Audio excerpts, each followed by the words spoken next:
سورہ فاتحہ کے پہلے کچھ فضائل میں بیان کروں گا جو صحیح احادیث میں وارد ہوئے ہیں، صحیح بخاری میں ہے۔ رسول اللہ صلی اللہ علیہ وسلم کا قول ہے کہ آپ صلی اللہ علیہ وسلم نے فرمایا لَأُعَلِّمَنَّكَ سُورَةً هِيَ أَعْظَمُ السُّوَرِ فِي الْقُرْآنِ قَبْلَ أَن تَخْرُجَ مِنَ الْمَسْجِدِ۔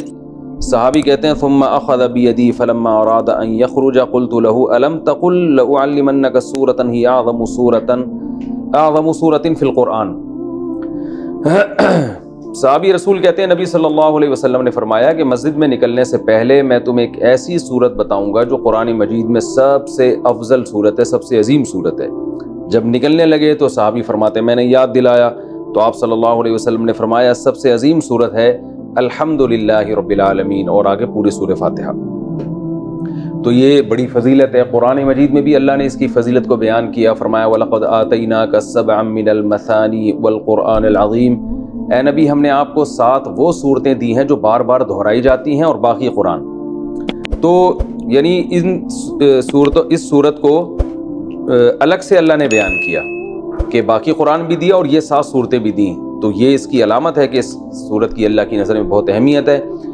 اور اللہ نے اس کی صفت یہ بیان کی بار بار دہرائی جانے والی بار بار دہرائی جانے والی صورت، تو یہ بھی اس کی ایک فضیلت ہے کہ بار بار نمازوں میں دہرائی جاتی ہے۔ نماز میں قرآن کا کوئی بھی حصہ اتنا زیادہ نہیں پڑھا جاتا جتنی سورہ فاتحہ کو پڑھا جاتا ہے، تو بہت بڑی فضیلت ہے۔ اور آپ صلی اللہ علیہ وسلم نے فرمایا لم ينزل فی التوراۃ ولا فی الانجیل سورۃ مثل سورۃ الفاتحہ ولا اعظم منها۔ آپ صلی اللہ علیہ وسلم نے فرمایا نہ اللہ نے تورات میں اس سے بہتر سورت نازل کی، نہ انجیل میں، اور نہ باقی قرآن میں اس سے بہتر سورت نازل کی ہے۔ اور ایک اور حدیث میں آتا ہے کہ رسول اللہ صلی اللہ علیہ وسلم نے ارشاد فرمایا کہ اللہ تعالیٰ فرماتے ہیں قسمت الصلاۃ بینی و بین عبدی۔ اللہ تعالیٰ فرماتے ہیں میں نے اپنے اور بندے کے درمیان نماز کو ڈیوائیڈ کر دیا ہے۔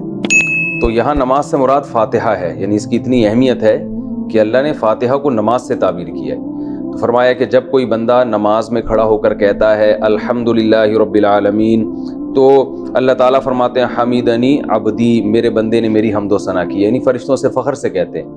اور جب وہ کہتا ہے کہ الرحمن الرحیم، بڑا مہربان نہایت رحم کرنے والا، تو اللہ فرشتوں سے کہتے ہیں اثنا علی عبدی، میرا بندہ زبان سے میری تعریف کر رہا ہے۔ اور جب وہ کہتا ہے مالک یوم الدین، تو اللہ تعالیٰ فرشتوں سے کہتے ہیں مجدنی عبدی، دیکھو میرا بندہ میری بزرگی بیان کر رہا ہے۔ اور جب انسان، یہ تو وہ ہے جو اللہ کا حصہ ہے، یعنی حدیث میں آتا ہے نا میں نے نماز کو اپنے اور بندے کے درمیان ڈیوائیڈ کیا، تو کچھ حصہ میرا ہے اور کچھ بندے کا ہے، تو یہ والا تو میرا ہو گیا، یہ میری تعریفیں کر رہا ہے یہ۔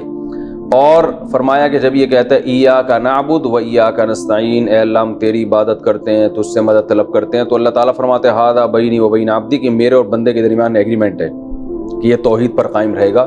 اور اب اس نے جب ایگریمنٹ کر لیا اور میری تعریفیں بھی کر دی، تو اب ولی عبدی ما سأل، اس کا حصہ کیا ہے کہ اب جو یہ مانگے گا اس کو ملے گا۔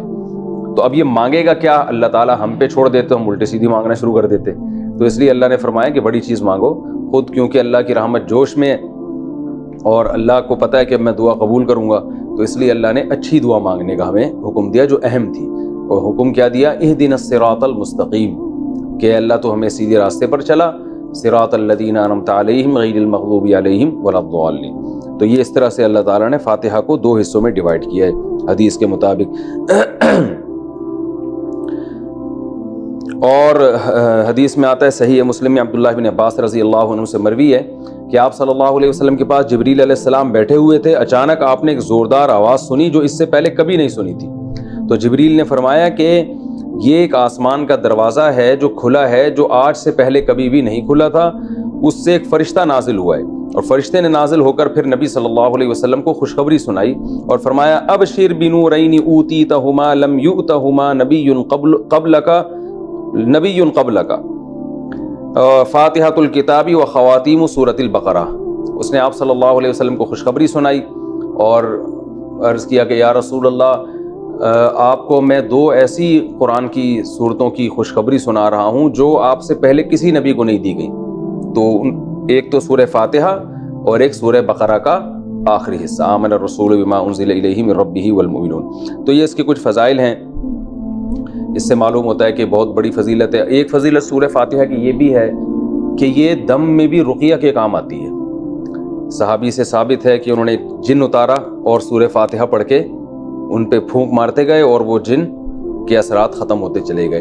تو اس لیے اگر کسی پہ خدا نخواستہ جادو یا جنات کے اثرات ہوں تو سورہ فاتحہ پانی پہ دم کر کے چھینٹے ماریں یا ویسے ہی پھونک ماریں، اس کا بہت فائدہ ہوتا ہے۔ یہ سورہ فاتحہ کیا جو ہے نا کچھ فضیلت تھی جو میں نے آپ کے سامنے بیان کی۔ اب اس کی کچھ تفسیر بیان کروں گا۔ سورہ فاتحہ میں نماز میں اس کا کیا مقام ہے؟ رسول اللہ صلی اللہ علیہ وسلم نے ارشاد فرمایا کہ من لم یقرأ بفاتحۃ الکتاب فلا صلاۃ لہ، بخاری کی حدیث ہے، جو شخص سورہ فاتحہ نہیں پڑھتا اس کی نماز نہیں ہوتی۔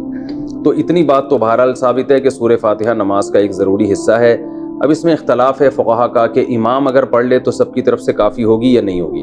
اس میں امام ابو حنیفہ رحمہ اللہ تعالیٰ کا جو قول ہے وہ یہ ہے کہ امام اگر پڑھ لے گا تو مقتدیوں پہ پڑھنا لازم نہیں ہے، بلکہ جائز ہی نہیں ہے، کیونکہ امام کی قرات مقتدیوں کے لیے کافی ہے۔ اور امام شافعی رحمہ اللہ تعالیٰ کی رائے یہ ہے کہ امام جب پڑھے گا سورہ فاتحہ تو مقتدی پر بھی واجب ہے، چاہے جہری نماز ہو یا سری نماز ہو۔ اور بعض ائمہ کے نزدیک سری نماز میں تو امام پڑھے گا اور جہری میں نہیں پڑھے گا۔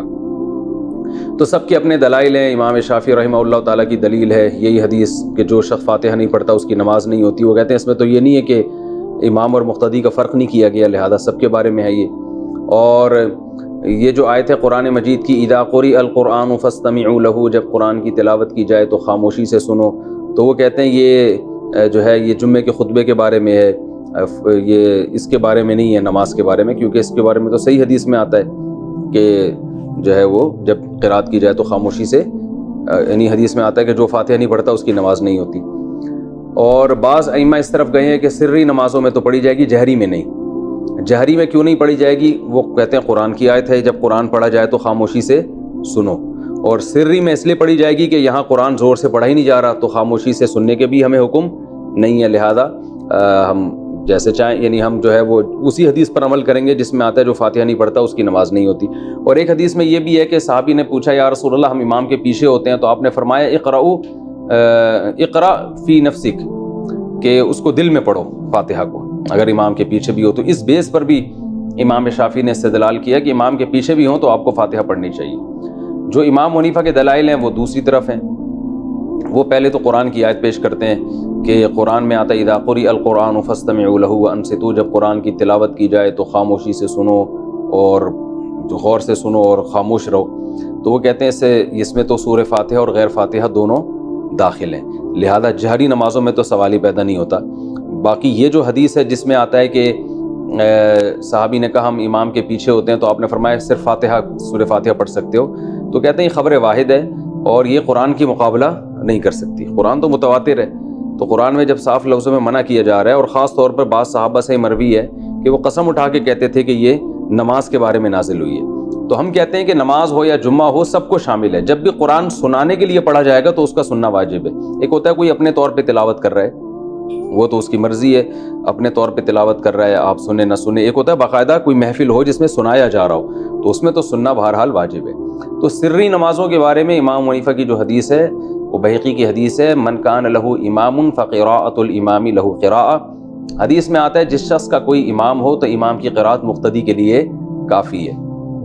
اور ناصر البانی جو ہے نا علماء معاصرین میں سے، انہوں نے اس حدیث کو صحیح قرار دیا ہے۔ تو دونوں طرف دلائل ہیں، اور یہ جو دلیل ہے کہ جو فاتحہ نہیں پڑھتا اس کی نماز نہیں ہوتی، تو صحیح مسلم کی حدیث میں آتا ہے کہ جو فاتحہ نہیں پڑھتا من لم یقرأ بفاتحۃ الکتاب فصاعدا، جو فاتحہ نہیں پڑھتا اور پلس سورت نہیں ملاتا اس کی نماز نہیں ہوتی۔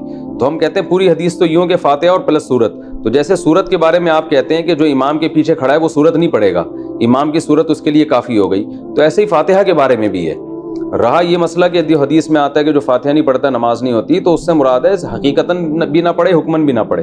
امام نے جب فاتحہ پڑھ لیا تو مقتدی پڑھنے والے ہی کہلائیں گے، کیونکہ حدیث میں خود آ گیا کہ جس کا امام ہے تو امام کی قرات مقتدی کے لیے کافی ہے، تو اس کا مطلب امام نے جب قرات کر لی مقتدی کی طرف سے وہ ہو گئی ہے، وہ مقتدی کو یوں ہی سمجھا جائے گا کہ وہ قرات کرنے والا ہے۔ تو یہ دلائل ہیں، دونوں طرف ہیں، اختلافی مسئلہ ہے، اس لیے جس بھی مجتہد کو فالو کریں، لیکن ایک کو فالو کریں، ایک فقہ کو فالو کرنا چاہیے، کبھی یہ جو کبھی اس رائے کو کبھی اس رائے کو، اس کی جو سنجیدہ علماء ہیں اور صدیوں سے جو علماء اہل افتاء فتویٰ دیتے ہیں وہ اس کی اجازت نہیں دیتے. وہ کہتے ہیں ایک کو فالو کریں باقی سب کو صحیح سمجھیں.